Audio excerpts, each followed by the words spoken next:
So right now I'm at a Chevy dealership storage lot and they are absolutely overrun with trucks. This truck is $85,000. This truck is $70,000.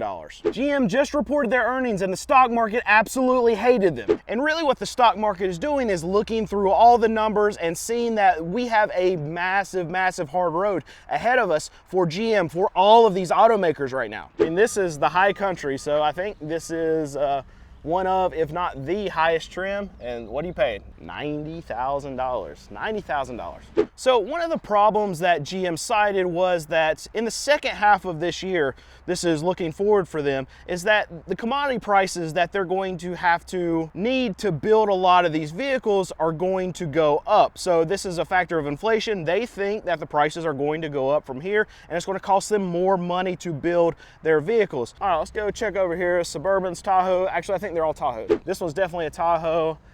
We'll check this one out. Price on it, $87,000. You have labor that's up. You have just inflation hitting every part of the auto industry, and GM is saying right here that for them to build their vehicles, it's going to be more expensive in the second half than what it has been. All right, let's check this thing out right here. This thing is bad. It's a Z71. It's the 2500.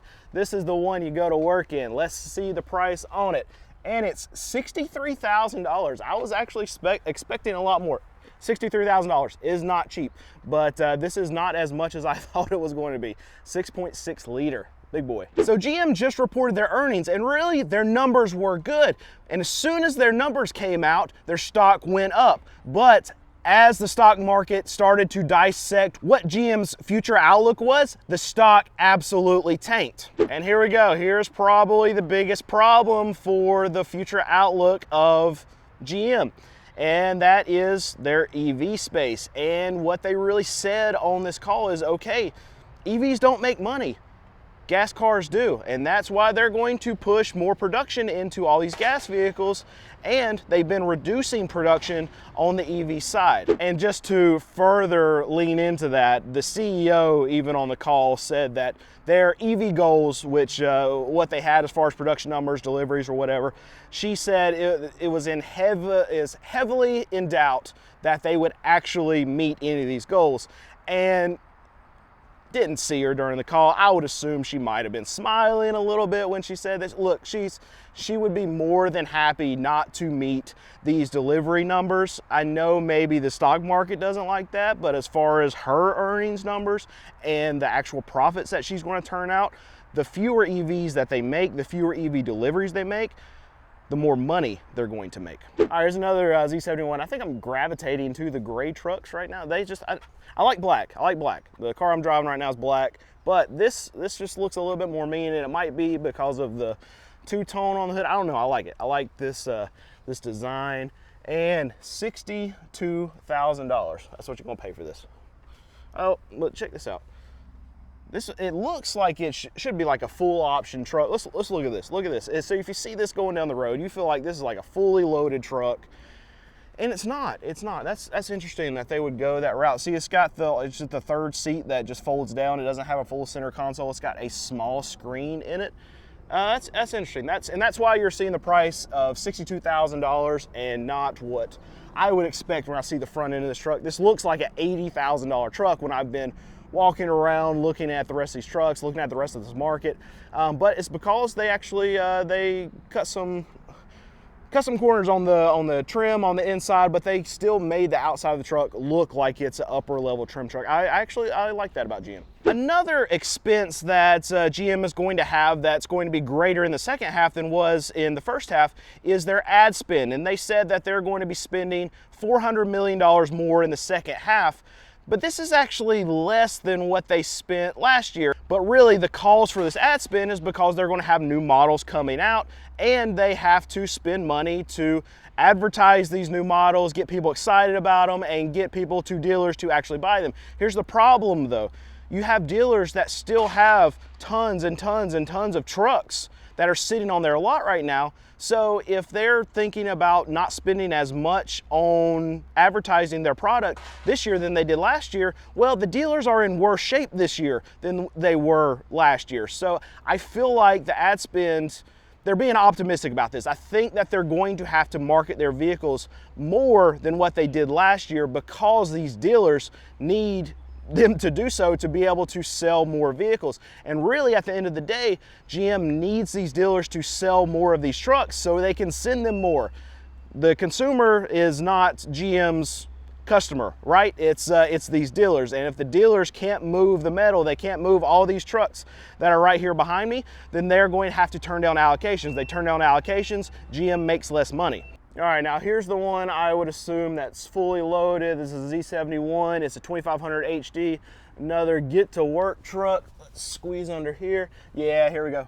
Fully loaded, $8,500, and this is the LTZ four-wheel drive. Sweet, sweet, sweet truck. So one of the biggest problems for GM and what they cited was China. There's a big weakness in China. There was, though, maybe one area of a bit of a concern here when you take a look at China and some of the trends that we have seen there. And they lost $104 million in the quarter over there. So the big problem is, what do we have? We have basically a race to the bottom that's happening in China right now, with BYD actually putting out vehicles that customers can't afford. But I do think some form of major cost cutting is about to rain down on GM's China business. And that's a massive difference of what we're seeing here in the US. See, we don't have a race to the bottom like what we're seeing over there in China. What we have is, it seems like all these auto manufacturers, it seems like they're almost working together to keep all their prices high. If you have a manufacturer that comes in and puts out a two-door truck with no frills, $20,000, $25,000, they're going to absolutely crush the market with their volume. If you have one of these, one of the big three come out with a four-door sedan that they can get to customers' hands in like $15,000 to $20,000, yeah, they're going to be able to move a lot of cars. The problem is there's not a lot of money in those types of transactions, and that's why you see all these manufacturers, just all these trucks that are sitting behind me. This is what they want to pump their money into, their production into, because the margins are so much higher on these trucks. And really, if you're having all the big three, you have Ford, GM, Stellantis, all doing the same thing, spending money, spending production on these high margin products, and you don't have any of them trying to capture the lower end of the market, trying to do that volume game like we have always known here in the car market, then really you're not going to have a lot of downward pressure on these manufacturers to have to manufacture cheaper vehicles. So here's one big problem for GM, and it's really not just GM, it's the whole industry right now. And what they said on the call is that their average transaction price for their vehicles is right at $50,000. I'm gonna say that again, their average transaction price is $50,000. This is a big problem for the economy that we're in right now. And as inflation has really hit the consumer, it's very hard for these average consumers to pay an average price of $50,000 for one of these vehicles. And really, I think just across the board, these auto manufacturers, they're limiting the market that they can reach by keeping their prices so high. And that's what they're doing. I mean, look behind me, all these trucks, 60, 70, 80, it was a $90,000 truck down there. The average consumer cannot pay an average price of $50,000 for a new vehicle. All right, and this one up here is the one I really am curious about. This is the Silverado, and that's your EV that you're looking at right here. So there you go, 2024 Silverado EV 3WT. Where's the price? Yeah, $75,000. And there's no add-ons or anything on this one. And this dealership, for the most part, I've seen add-ons on just about every one of the vehicles. So you're going to have extra add-ons on this one too. Let me just give you a number of what it is. The add-ons that I see typically is, why don't they subdivide? Yeah, there we go. It's $4,100 is what I'm seeing on most of these trucks. So 4,000 plus your 75,000, that's what I said. Yeah, my words are just not working today. 80 grand is what you're paying for this EV truck. And you know what? It looks, I don't like it. I don't like the body style. I don't like the little thing. It almost looks like, if you remember a long time ago, the Avalanche trucks they had, Cadillac had a version of that truck as well. I can't remember what they called the Cadillac version of it. Put that down in the comments. But I just don't like it. It looks almost El Camino-ish. And it's not really, I don't know if that's a full-size bed or not. It makes it look frumpy. Frumpy is the word I'm looking for. It's got two screens, like the inside of it looks cool.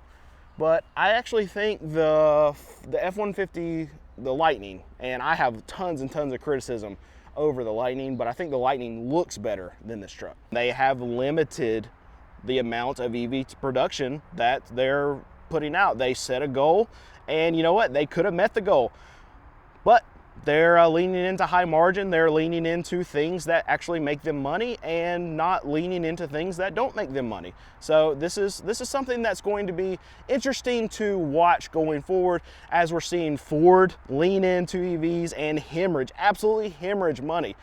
You see GM over here on the side just watching them, just shaking their head. Jim, what you doing? And then Mary's just over there, and she's like, you know what? I'll just take in this extra money that you're leaving on the table. And yeah, that's what's happening right now. And here's another one right here. See, this one's got just the plain wheels. This one's got the upgraded wheels. So I want to see if this one's a lot cheaper. I hope it is. $68,000. That one's 75. This one's 68. So this is going to be the lower trim. I definitely don't like this. Like, this looks just like a work truck at this point, and an ugly one. I don't like the look of this truck. Ugly. So here we go. They did say that their EV deliveries were up 40%. And I mean, that's a huge number, up 40%. But when you peel back the numbers, the EV division only makes up 3.2% of their overall sales. So yes, they're growing in EVs, and they really don't want to. They made this very clear. It's not that they don't want to, it's that they're not leaning into it. Because of the big three, I think really GM is approaching this whole EV space better than any other manufacturer. They know that they have to make ways into the EV space. They know they have to push towards that because that seemingly is where the car market is trying to go. But they are leaning into what actually makes them money, and they know that EVs right now are not profitable. They can't make money on them, and yes, the business is growing, but it's only 3.2% of their business. All right, here's another one. Let's check it out. This one's black. This one looks better. It looks better. Maybe I don't like the white. The body style I feel like looks better on this one. It looks a little bit more mean. I still don't like the decision to do that little, whatever you call it. I don't know, on the body. I hate this. I hate this. It makes it look less like a truck and more like something that shouldn't be for sale. And it's $82,000.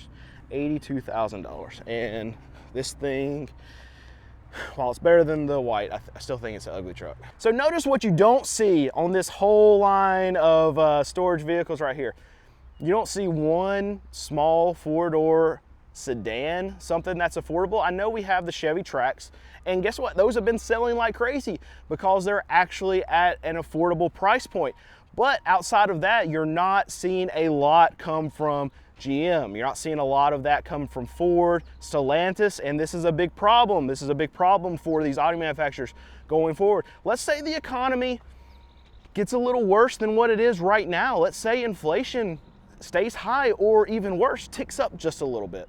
What's going to happen to all these dealers that have these full rows of trucks that are really hard to buy now?